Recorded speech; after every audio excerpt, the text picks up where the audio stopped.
Hello, I'm Jimmy Pontalone, and this is the Soapbox Spectacle on Wash Machine TV. I'm taking my opportunity to get on the soapbox, and I hope you will too. Lately, I've been asking myself the question, what's at the core? What's at the core of our problems? What's at the core of American culture? What is at the core of our society? What does it mean when we say the center will hold?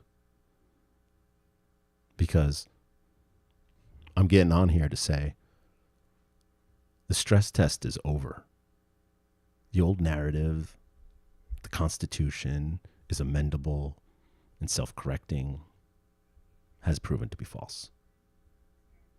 The idea that federal institutions can't be turned against the citizens of this country defies what we can all see with our own eyes. Masked agents on American streets, black box detention centers, and it's just this steady conversion of public life into a permanent state of fear. You don't need complicated theories to see this. You don't need a political science degree. You don't need to listen to every popular political podcast. When what is objectively wrong becomes organized, funded, and repeated until it becomes policy, the only honest response is to name it for what it is: tyranny. And to say no. No to our deplorable so-called leaders, and that goes for all of them. Not just the cartoon villains of this vile administration, its game show host president. Not just the party you already distrust. The cruelty is bipartisan. And if we can't say that out loud, we're not ready for the moment we're in. I've heard the phrase, and I've thought it, and I believed it. The center will hold. What people mean is that the core institutions of society, law and normal order, will survive, will outlast and survive the pressure. That even if things get tense, democracy will self-correct. But I want to explain something. If a woman could be shot in the face, if a man could be executed in broad daylight, and no one is held accountable, what exactly is the center holding? How will society inherently, by itself, just stay intact under pressure, that even if things get tense, the mainstream politics, rule of law, and everyday social cohesion won't collapse into chaos or extremism? We must ask ourselves, what exactly is the center holding? And for whom? Her name was Renee Nicole Good, and to our collective horror, her identity as queer, defiant, and unafraid, as queer, defiant, and unafraid, became the silent justification. Her queerness made it easier for many to look the other way. Racism, homophobia, and the rituals of scapegoating. It guards the institutions of power, and it redirects every reckoning. We're seeing a ritual sacrifice of people so the system never has to face itself. If that is the center holding, then maybe the center is not what we were told it was. Maybe there is no center. Maybe what we call the center is just the pressure applied by people at the margins who refuse to let everything fall apart. The world as we thought we knew it is collapsing, and we each have to find our path to process the crossing of this threshold. When I say deal with the crossing of this threshold, I don't mean some clever way of thinking about it, or, new vocabulary words. It means surviving the daily cognitive dissonance of living inside a system that asks you to call assaults security, asks you to call revenge policy, and says that your despair that you're feeling right now, it's simply how it's always been. It's important to remember the courage it takes just to live in this corrupt system. and still, despite it all, want to fight for what's right. The heroics it takes to maintain hope for a better world. The daily heroics of surviving, paying rent, caring for your family, to staying sane. There's very little energy left for structural change. We're too tired at the end of the day to fight the big fights. That resistance fatigue is not an individual failure. It's part of the design. A system that relies on constant crisis needs you tired, because tired people don't revolt. It's a difficult time in America, and we're finding ourselves having conversations we never thought we would be having in a serious way. Comparisons to Nazi Germany are not fantastical. My relatives in Europe are texting me and asking, what's the real situation? Our culture is tired. We are tired in a particular way. We're not only exhausted by events, but exhausted by the constant demand to interpret them, to decode them, to argue for what our eyes and bodies already know.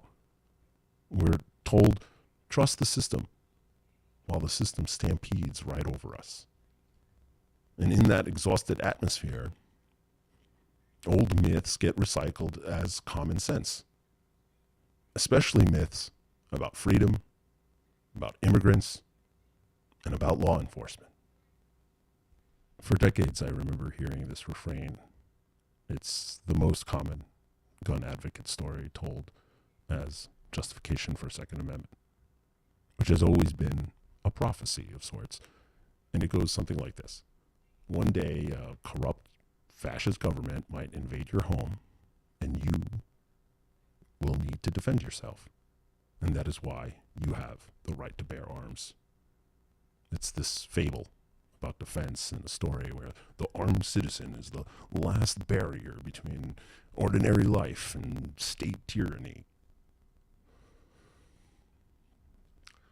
And now, in the most grotesque inversion, many of the same people who practice that fear as a justification for their guns have become aligned with the type of mobilized fascist apparatus claimed to be shielding themselves from. Those same people did not realize they would be the ones recruited to illegally arrest people with violent force. The imagined tyrant is not this perceived evil government as such. It's the immigrant, the neighbor, protester, poor person who simply wants to be treated with dignity. Second Amendment story always claimed it was about resisting a government that had become predatory. The prophecy certainly is being fulfilled, as there are armed men taking people off the streets. There are currently agents using the full weight of the state against defenseless people in our communities in the form of ICE agents. And large part of the gun rights culture treat it not as tyranny, but as reassurance. They don't see state abuse of power. They see their team win. We've reached a point where a political identity constructed from the idea of being anti-government will finally expose its true center. It was never against government power, but a desire to control who government power is used against. This is why the old rhetoric about the Second Amendment being about defending freedom is bullshit. It's empty, because they're treating freedom like it's a personal property and not a shared condition. To come into your home was always more true for some people than others. Black families, immigrants, the poor, the people who have historically suffered the assaults. Democrats want to blame a few bad actors, because it's people that always get the blame, no matter who you talk to, no matter what side, as if there are any sides you think you're on. Democrats want to blame, it's these few bad actors. It's these certain billionaires. It's Trump. Republicans, they want to blame entire, huge swaths of people, entire groups of people. It's the immigrants. It's the liberal elite. It's the Venezuelans. It's, they'll blame entire people, but no one wants to talk about the systems. No one wants to talk about media manipulation, about monopolies, banks, and about why there's always money for war and never enough for housing, healthcare, or education. We live in a time where advertising agencies understand human psychology better than police departments ever have. Know how fear works, how repetition works, how narrative sticks. And that knowledge is used to sell products, to sell wars, to sell enemies. Blame gets redirected away from institutions and toward individuals, because that's how the system survives. And right now, I got to say that there's this temptation, particularly in moments of public horror, where we are seeing people getting shot and videos are going viral of murder. It's easy to treat it, I think a lot of people are falling back on this idea to treat immigration and customs enforcement, ICE, what we're seeing this as a novel or this unforeseen problem, as if it's some rogue agency.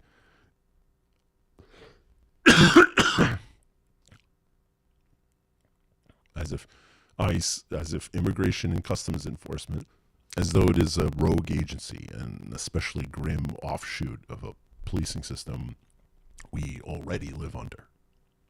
However, ICE is not an exception.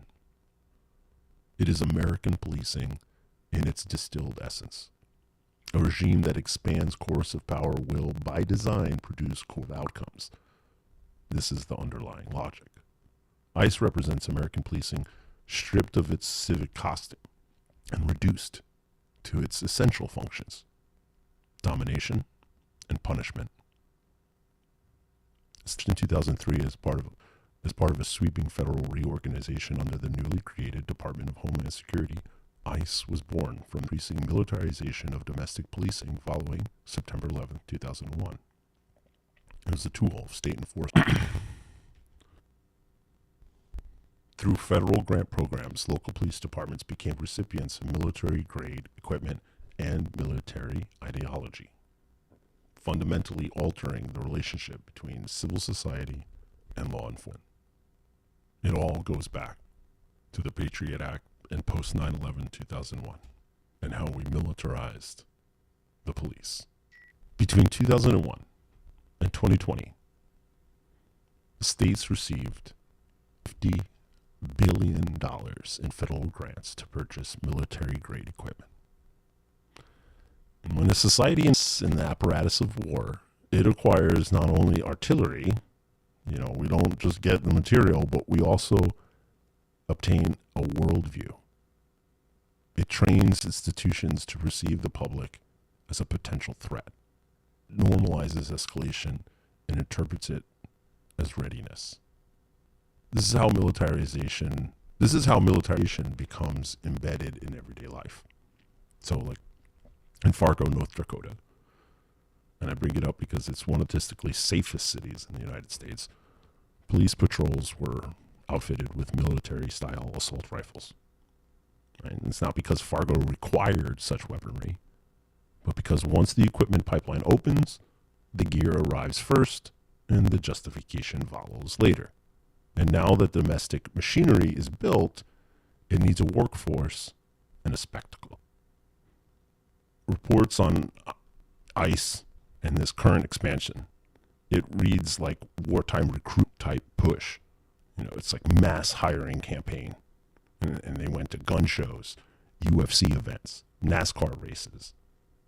And they also used this right-wing media ecosystem where ICE was able to obtain a data set to target people they determined were fans of the military and sign them up to be agents with huge signing bonuses and hardly any training. Trump is a brand. Donald Trump is a brand. The mission is recruitment, and the enforcement is sold as spectacle. And one of the most insidious things about Trump's ICE agents is that this is being done as much to punish certain people as it is to shore up support from others. It's enforcement as political theater. Raids and removals not only disappear people, they manufacture a public mood, a spectacle of power designed to reassure a specific chosen audience. To understand how ICE operates and to debate the underlying ideologies of its agents, one must begin with the institution's job description. If ICE is a distilled form of the police, then the more fundamental question is this: what is the role of police in modern society?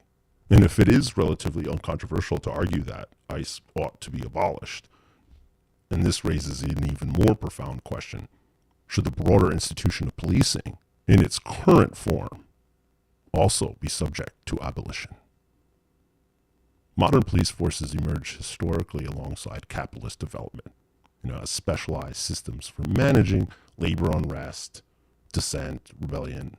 In the United States, this repressive function was never race neutral or class neutral. Mechanisms of labor control and racial subjugation are foundational to the institution's development. From slave patrols to strike breaking, the central purpose of policing, historically and structurally, has been to maintain social order on behalf of the dominant economic and racial hierarchies. The state refuses to guarantee housing or health care, but it will promise punishment for those who fall through the cracks. The refusal to meet basic needs is supplemented by a commitment to manage the fallout through force. And the more structurally unequal society becomes, the more necessary this force appears. According to Mapping Police Violence, 2024 marked the deadliest year on record. 2024 marked the deadliest year on record, with at least 1,365 individuals killed by United States law enforcement. Preliminary data indicates that 1,315 people were killed in 2025. 2024 is the deadliest year on record. It's 1,365 people killed. In a nation that publicly insists policing is about safety, these figures are not aberrations. They're signals.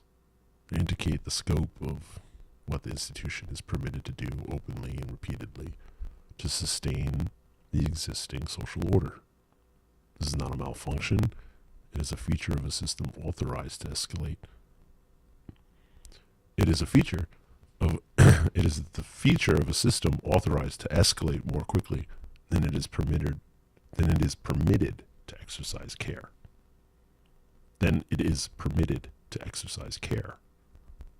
And ICE inherits this and modernizes this role. While municipal police officers authorized to interpret behavior as suspicious, an ICE agent is empowered to determine removability.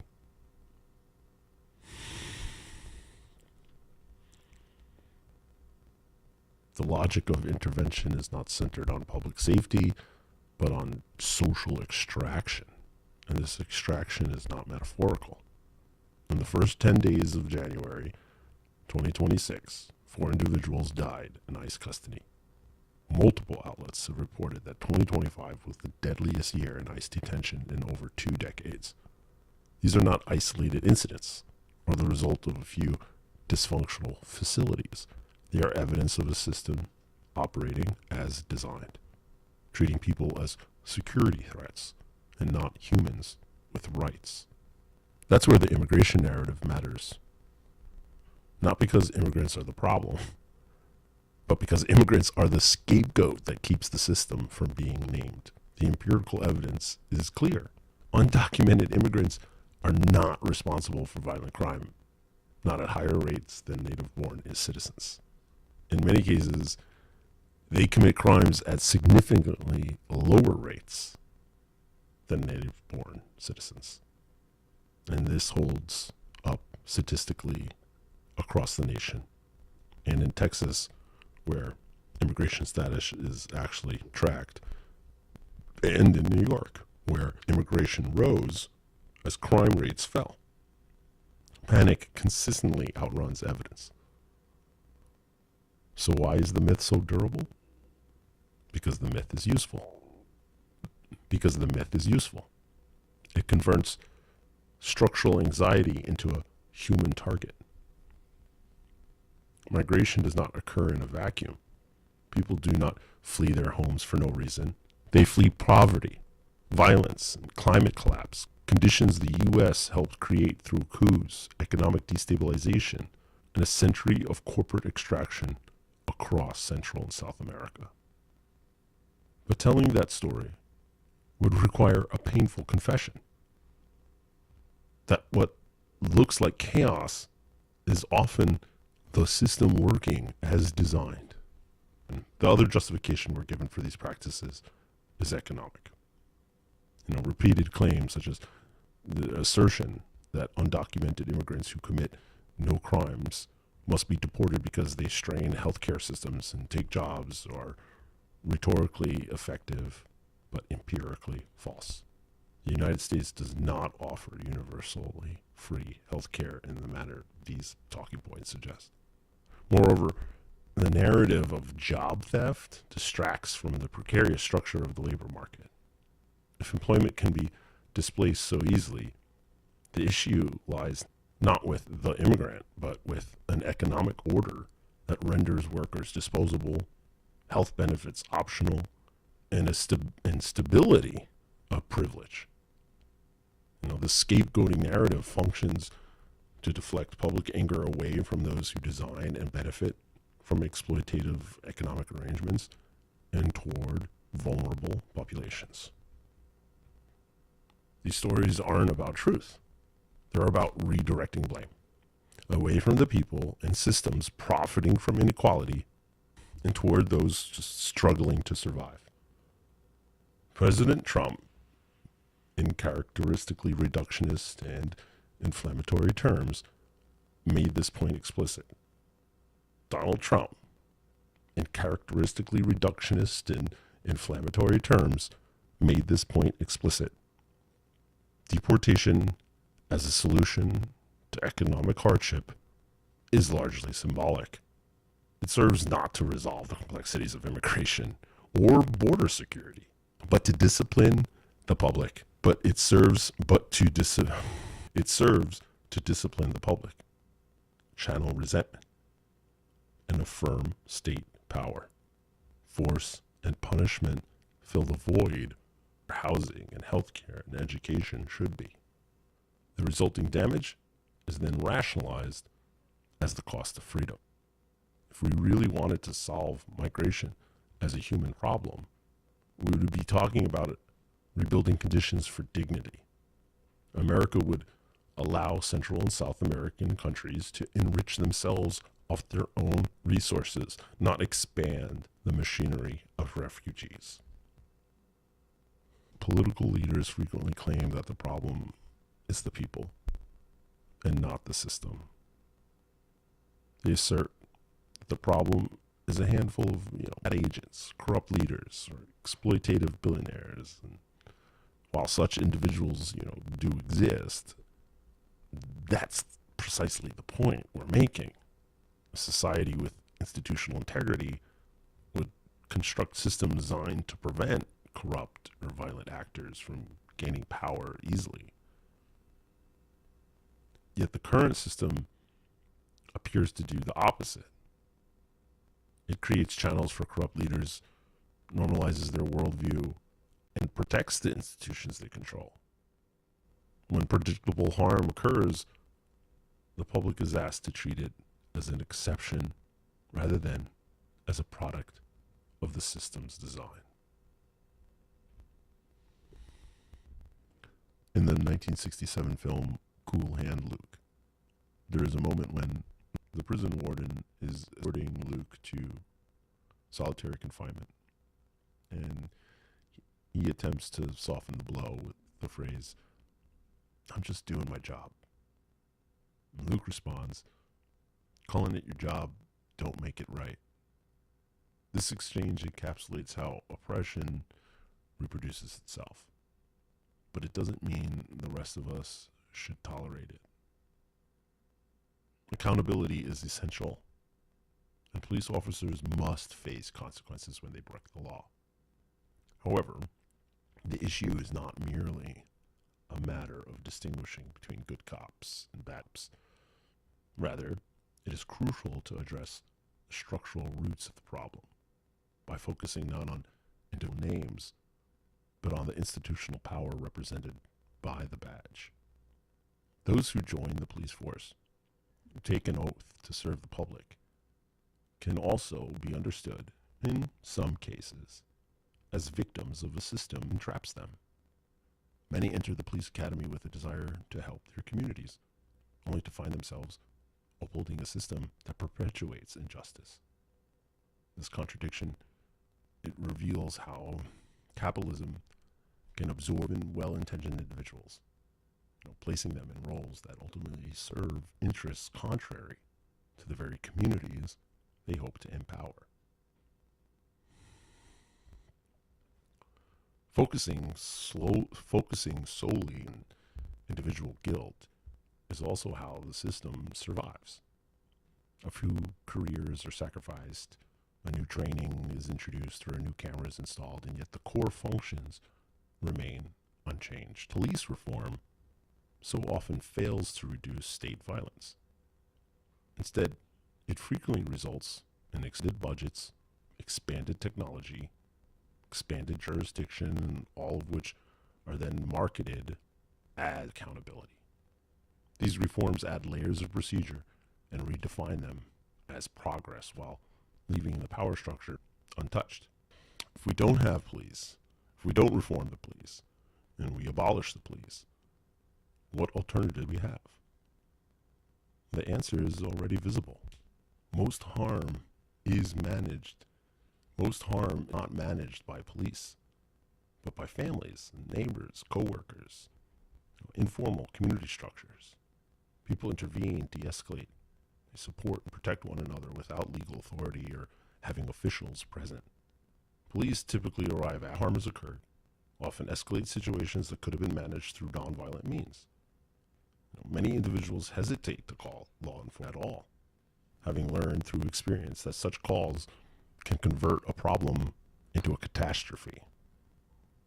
When one looks even further upstream, it becomes evident that many of the harms associated with crime originate in legislative and economic decisions, laws passed on Capitol Hill that generate social distress and enable cycles of violence.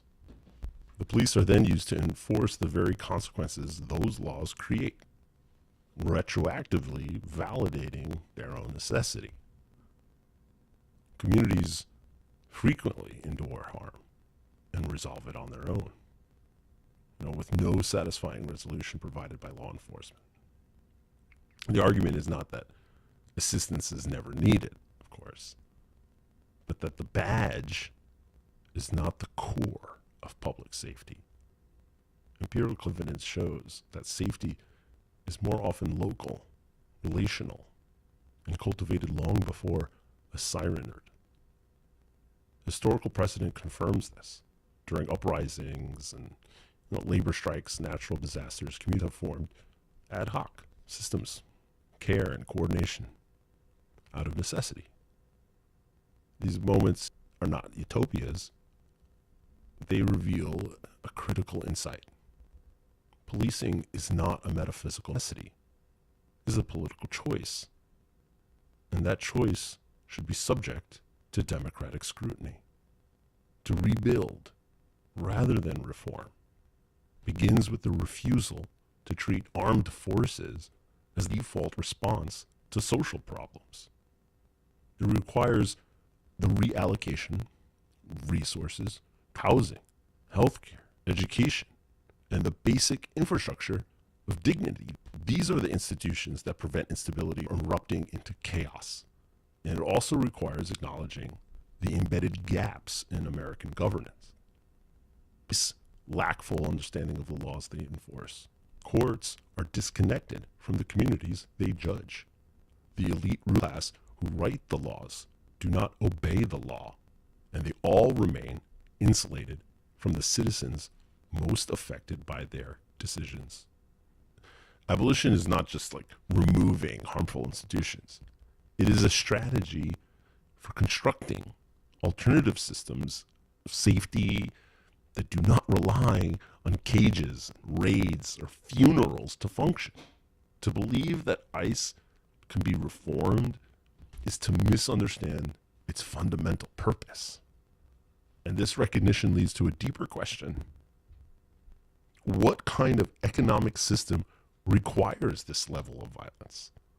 If capitalism depends on coercive force to preserve its structure, then the idea of abolishing coercive institutions may not be an outlandish distraction from systemic change.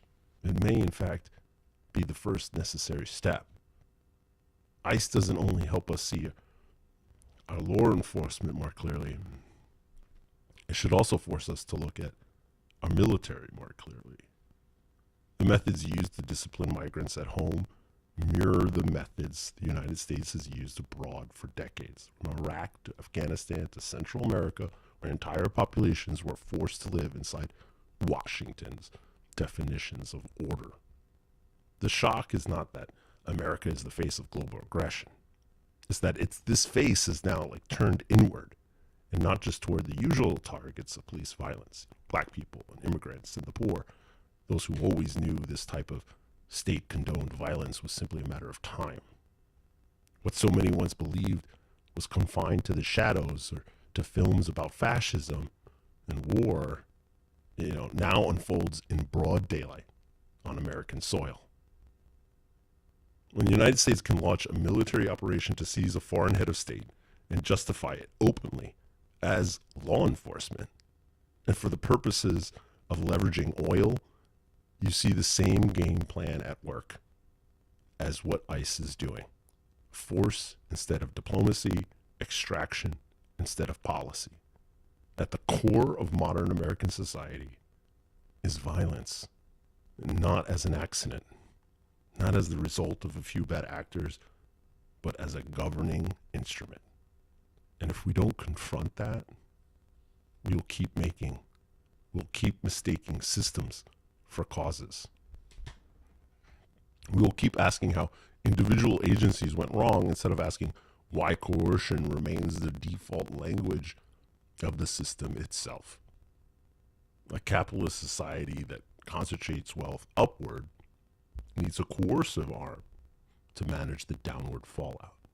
It needs a story to blame individuals instead of institutions. It needs ICE to translate displacement into security. And it needs a media ecosystem to translate all of it into action.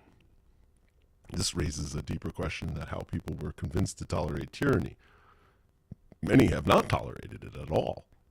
Protests against ICE and police brutality have stretched on for years, and even as conditions actively worsen. The more uncomfortable question is, what story were people already telling themselves that made this tyranny feel necessary? In 2020, the country erupted in protests over police brutality. And look at where we are now. There's no plausible way that we could wage 2 decades of foreign wars and look at where we are now. So we can ask ourselves, how did we get here? How could you find this many people who are willing to become ICE agents?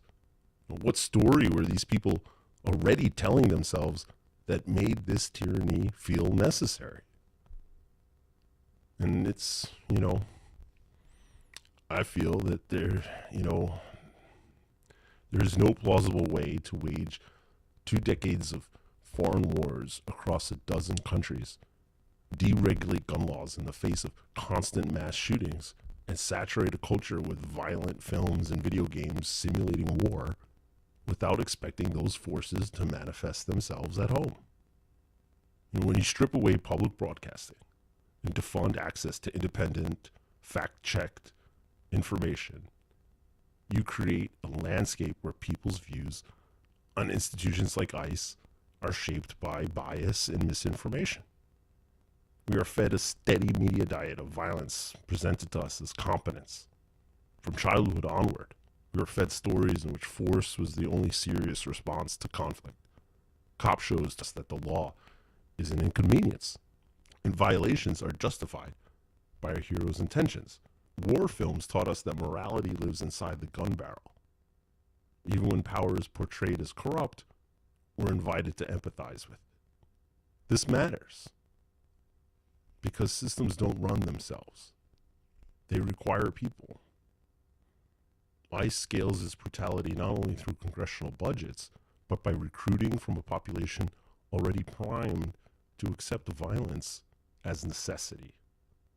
These agents emerge from a precarious economy, social isolation, and a corrupt media ecosystem that teaches violence as the only viable language of power in a life emptied of integrity. The Pentagon's relationship with Hollywood is not made up. It is policy. Cooperation is exchanged for access to equipment, locations, and personnel. Scripts are shaped. Spectacles are subsidized. The same pipeline extends into gaming and recruitment. The Army didn't merely benefit from video game culture, it embedded itself within it. Entertainment became education and rehearsal. ICE agents are cosplaying their way into the dark shadows of history. In old sci-fi films, they warned us about chips in our brains and robotic policemen. They were wrong about the details, but right about the outcome. No chips were implanted in our brains because we volunteered to carry the tracking devices in our pockets. And why spend money to build RoboCop when you can train people to think like machines? It's more reliable than robots, cheaper than drones. Once people are trained to internalize surveillance, the system no longer needs to impose itself. The system sustains itself. Humans are motivated by survival and fear, but we are sustained by hope, care, connection. Sigmund Freud, in Civilization, Its Discontents, suggests that civilization develops in a parallel way with the development of the individual. But that presumes society has a center, a moral or psychological core from which it grows and must survive. What if that assumption is wrong? We are wired for empathy and shared inherently. But society is not built in our image. It has only institutions, structures, channels of information. Society is not organic. It becomes what it rewards. If cruelty is rewarded, cruelty becomes normal. If fear is rewarded, fear becomes common sense. If domination is rewarded, domination becomes a way of life. The question is, what's at the core? The core of society is fluid. It could change. It could become what we make it. It is not inherently good or evil. Society either works for the few or for the many, or it collapses. Right now, we live in a system designed to favor the few, and the chaos, torture, and violence the state will unleash to keep it from collapse will surpass anything imagined by a movie studio. That sounds bleak until its inverse becomes visible. If systems can be engineered to enrich the few, they can be redesigned to protect the many. Our capitalist system's efficiency at concentrating power, it's evidence, of human capacity to build systems. Not evidence that systems can't be changed. The fact that the system works, just not for us, is not a reason to despair. It is a reason to believe that other systems are possible. The trouble is that people can't see the brutality for what it is.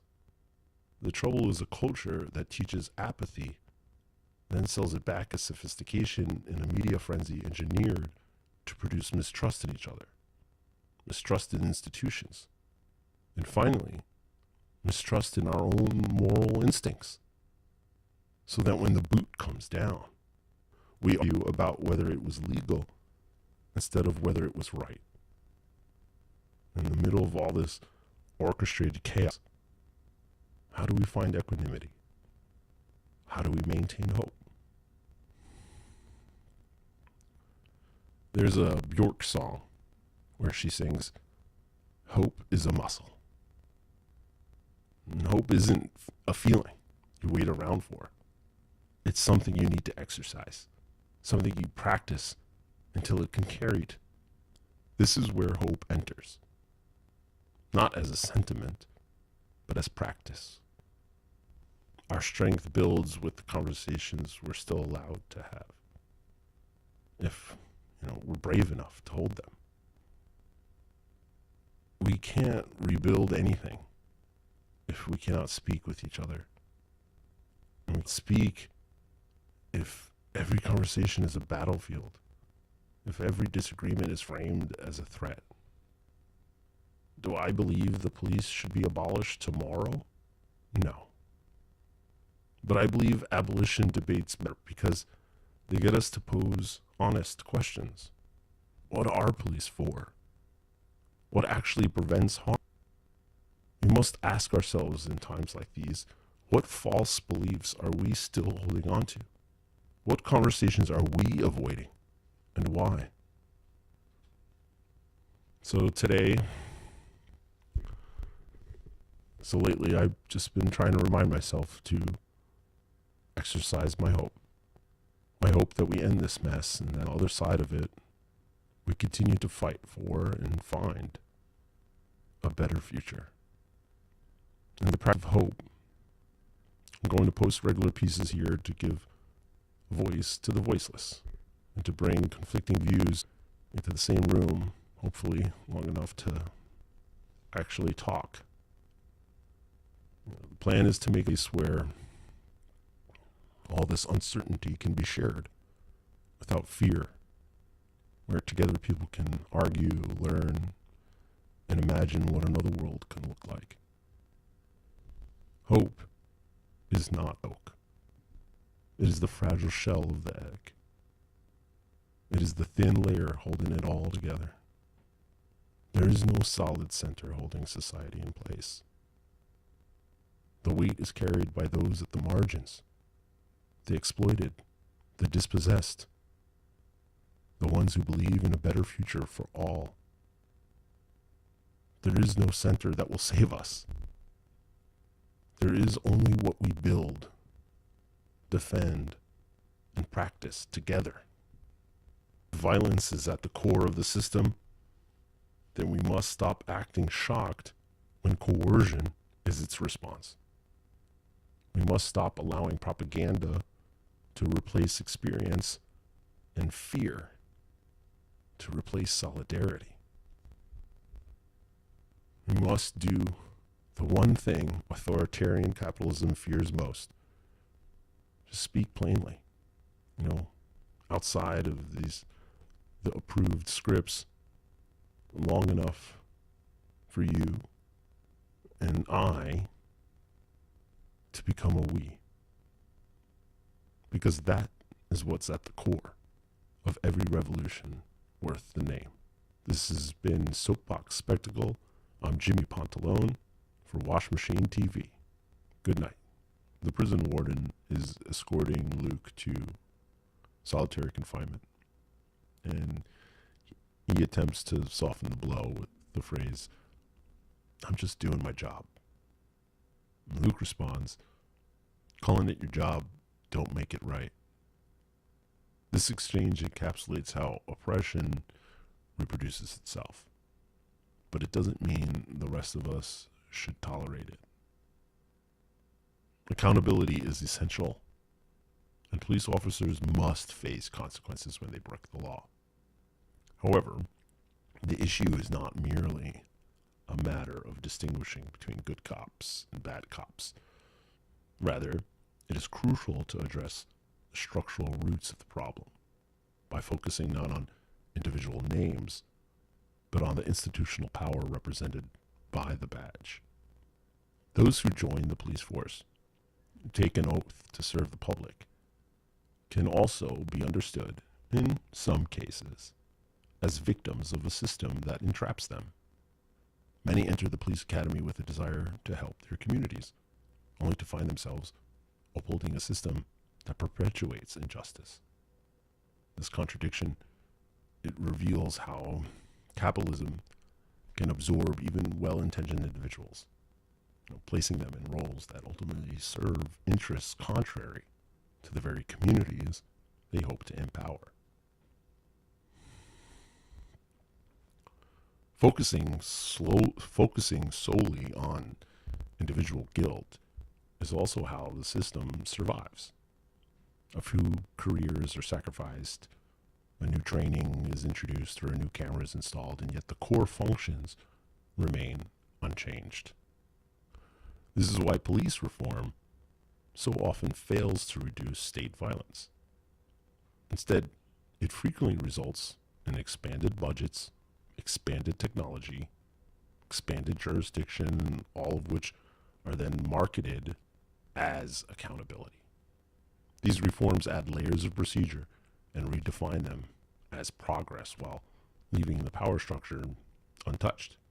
If we don't have police, if we don't reform the police, and we abolish the police, what alternatives do we have? The answer is already visible. Most harm is managed. Most harm is not managed by police, but by families, neighbors, coworkers, informal community structures. People intervene, de-escalate, they support and protect one another without legal authority or having officials present. Police typically arrive after harm has occurred, often escalate situations that could have been managed through nonviolent means. Many individuals hesitate to call law enforcement at all, having learned through experience that such calls can convert a problem into a catastrophe. When one looks even further upstream, it becomes evident that many of the harms associated with crime originate in legislative and economic decisions, laws passed on Capitol Hill that generate social distress and enable cycles of violence. The police are then used to enforce the very consequences those laws create, retroactively validating their own necessity. Communities frequently endure harm and resolve it on their own, with no satisfying resolution provided by law enforcement. The argument is not that assistance is never needed, of course, but that the badge is not the core of public safety. Empirical evidence shows that safety is more often local, relational, and cultivated long before a siren is heard.